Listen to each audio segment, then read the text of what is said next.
2024 లేదా 25లో డిగ్రీ లేదా బీటెక్ చదివారా? సాఫ్ట్‌వేర్ జాబ్ కోసం ఎదురు చూస్తున్నారా? అయితే కోడ్ జ్ఞాన్ 100 డేస్ కోర్సులో చేరండి. జాబ్ సాధించండి.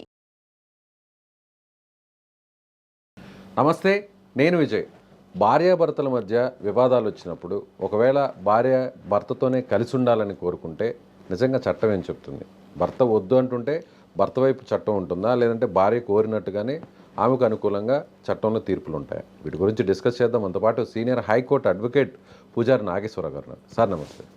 సార్, నిజంగా ఒకవేళ ఇద్దరు విడిపోయినప్పుడు భర్త ఏమో వద్దు అంటుంటాడు, భార్య ఏమో లేదు కలిసి ఉండాలి అనుకుంటారు. సో ఎవరి వైపు చట్టం ఫేవర్గా ఉండే అవకాశం ఉంది? చట్టం ఎవరి వైపు ఫేవర్గా ఉండే అవకాశం ఉంది అనటం కంటే ఏంటంటే, ఇద్దరు భార్యాభర్తలకి ఏదైనా గొడవలు వచ్చి విడిపోయినప్పుడు, ఓకే, ఇద్దరు గొడవలు వచ్చి విడిపోయినప్పుడు వాళ్ళిద్దరు వద్దనుకుంటే అది మ్యూచువల్ లెవెల్స్కి వెళ్ళిపోతుంది. ఓకే, ఒకవేళ ఒకరు వద్దనుకుని ఒకరు కావాలనుకున్నప్పుడు ఏంటంటే మనం కోర్టుకి వెళ్ళి మనం పిటిషన్ వేసుకోవచ్చు.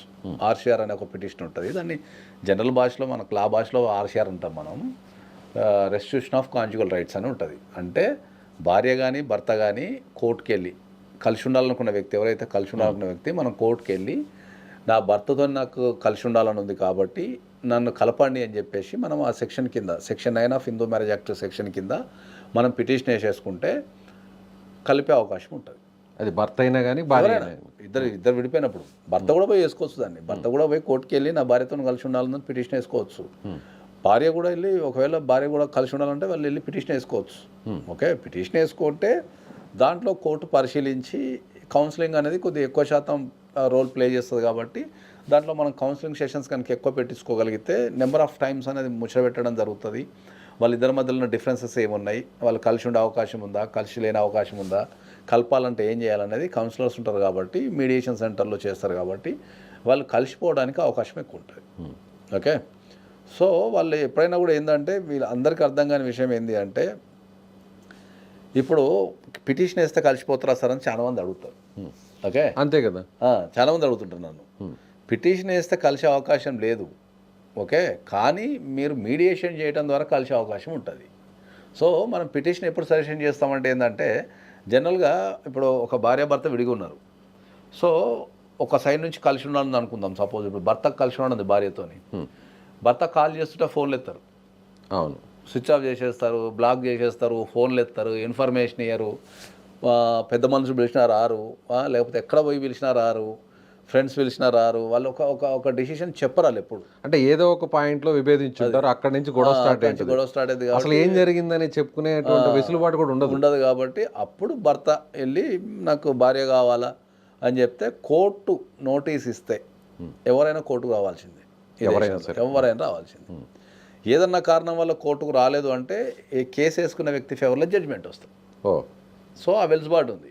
రాకపోతే ఇప్పుడు మనం ఒక ఆపోజిట్ వ్యక్తి మీద కేసు వేసినాము, కోర్టు నోటీస్ పంపిస్తుంది. కంపల్సరీ ఆపోజిట్ పార్టీ కంపల్సరీ రావాల్సిందే సివిల్ కేసులలో. ఒక్కసారి రాకపోయినా కూడా వెంటనే ఒక్కసారి రాకపోయినా కూడా నోటీస్ అందుకున్నారు అని చెప్పి కోర్టు కనుక భావించి ఒక్కసారి రాకున్నా కూడా వీళ్ళ ఫేవర్లో జడ్జిమెంట్ మూవ్ అయ్యే అవకాశం ఉంటుంది. ఖచ్చితంగా కలిసి ఉండాల్సిందనే తీర్పు మూవ్ అయ్యే అవకాశం ఉంటుంది. దాన్ని ఎక్స్పార్టీ చేస్తారు. దాని తర్వాత ఒక 2-3 స్టెప్స్ ఉంటాయి. కానీ అందుకే కంపల్సరీ ఏంటంటే కోర్టు పిలిస్తే ఎవరైనా రావాల్సిందే. కాబట్టి జనరల్గా కోర్టు పిలిస్తే 99% పీపుల్ వస్తారు. వచ్చి దానిపైన ఏముంటుంది అనేది అక్కడ ముచ్చట పెట్టి అక్కడ కౌన్సిలింగ్ చేసుకోవడం ద్వారా ఏంటంటే డెఫినెట్లీ వాళ్ళని మనకు కలిపే అవకాశం. సో పోలీసులను ఆశ్రయించాలా, లేదంటే డైరెక్ట్గా నేరుగా కోర్టులో వేసుకోవాలి. డైరెక్ట్ కోర్టులో వేసుకోవాలి దాన్ని. ఎందుకంటే ఇది సెక్షన్ 9 అనేది హిందూ మ్యారేజ్ యాక్ట్ ప్రకారం పోలీసులకు సంబంధం లేదు.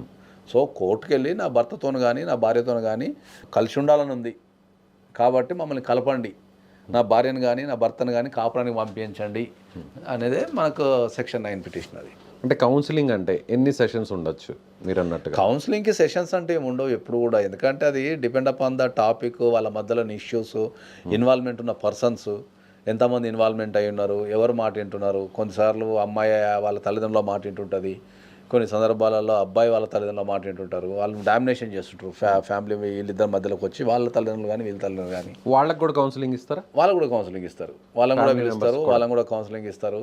ఏమైనా ఫైనాన్షియల్ ఇష్యూస్ ఉన్నాయి అనుకో, వాటి మీద ఒక క్లారిటీ తీసుకోవచ్చు. జాబ్ విషయాలు ఉంటే జాబ్ మీద క్లారిటీ తీసుకోవచ్చు. చాలా ఇష్యూస్ ఏమున్నాయి అనేది. కొంతమందికి డిసీజెస్ ఉంటాయి, వాళ్ళు ట్రీట్మెంట్ తీసుకోరు. బిహేవియరల్ ఇష్యూస్ ఉంటాయి, అట్లా రకరకాల ఇష్యూస్ ఉంటాయి కాబట్టి ఫస్ట్ సమస్యను ఐడెంటిఫై చేసి అసలు ఎగ్జాక్ట్లీ ఏం జరుగుతున్నదని సమస్యను ఐడెంటిఫై చేసి ఆ సమస్యను సాల్వ్ చేయడానికి ప్రయత్నిస్తే ఇద్దరు కలిసి ఉండే అవకాశం ఉంటుంది. ఈ టైంలో పిల్లలకి సంబంధించిన టాపిక్ కూడా వచ్చే అవకాశం ఉందంటారా? జనరల్గా ఈ విడిపోవడం అనేది ఎక్కువ కొత్తగా పెళ్ళిన మధ్యలోనే ఉంటుంది ఈ మధ్య కాలంలో. ఓకే, పిల్లలు ఉన్న టైంలో ఉన్నది చాలా తక్కువ ఉన్నారు, ఉన్నా కూడా పిల్లల ఇన్వాల్వ్మెంట్ కంపల్సరీ ఉంటుంది కాబట్టి మనకు వాళ్ళకు కూడా కౌన్సిలింగ్ ఇవ్వటము, వాళ్ళని అడ్డం పెట్టుకొని వీళ్ళని కలపడం అనేది జరుగుతుంటుంది జనరల్గా. ఒకవేళ కోర్టును ఆశ్రయిస్తే, ఒకవేళ కౌన్సిలింగ్ ఇవన్నీ కూడా పూర్తయితే ఎన్ని రోజుల్లో ఎన్ని నెలల్లో ఒక రకంగా జడ్జిమెంట్ వచ్చే అవకాశం ఉంది? ఇప్పుడు కౌన్సిలింగ్లో సక్సెస్ అయితే మీకు 3 to 4 monthsలో అయిపోతుంది పని. అయిపోతుంది. కౌన్సిలింగ్లో కనుక కోర్టు కౌన్సిల్లో కనుక సక్సెస్ అయితే అది ఇమ్మీడియట్లీ అయిపోతుంది, 3 to 4 monthsలో అయిపోతుంది. ఇక కౌన్సిలింగ్లో సక్సెస్ అవుతుందా కాదా అనేది అక్కడ మధ్యలో ఉన్న ఇష్యూస్ని బట్టి, వాళ్ళ మధ్యలో ఉన్న అపార్థాలు బట్టి, అపోహలు ఏమున్నాయి, వాటిని ఎట్లా క్లారిటీ ఇవ్వాలా, ఇవన్నీ చూడాల్సి వస్తుంది. కాబట్టి అది depend upon the person to person, అది కేసు టు కేసు ఉంటుంది. ఒకవేళ మీరు అన్నట్టు కోర్టును ఆశ్రయిస్తే భర్తకేమో కలవాలని ఉంది, భార్యకి కలవకూడదు, విడిపోవాలని ఉంది. సో బలవంతంగా అయినా భార్య రావాల్సిందే, మాట్లాడాల్సిందే భర్తతో కౌన్సిలింగ్లో.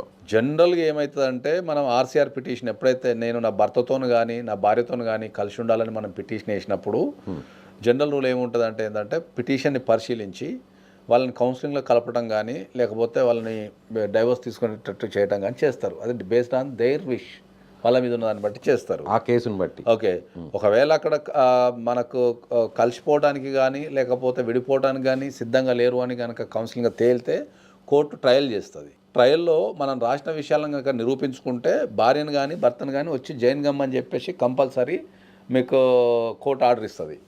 జైన్ కాని పక్షంలో, ఒకవేళ ఇప్పుడు కోర్టు ఆర్డర్ ఇచ్చినా కూడా జైన్ కాని పక్షంలో వాళ్ళ మీద చర్యలు తీసుకునే అవకాశం ఉంటుంది, చట్టపరంగా కూడా చర్యలు తీసుకునే అవకాశం, శిక్ష పడే అవకాశం ఉంటుంది సార్. డెఫినెట్లీ. అది సివిల్ కేసులు కాబట్టి వాళ్ళ ప్రాపర్టీని సీజ్ చేయటము లేకపోతే వాళ్ళ ప్రాపర్టీని క్లెయిమ్ చేసుకోవడం అలాంటి ఇష్యూస్ ఉంటాయి కంపల్సరీ.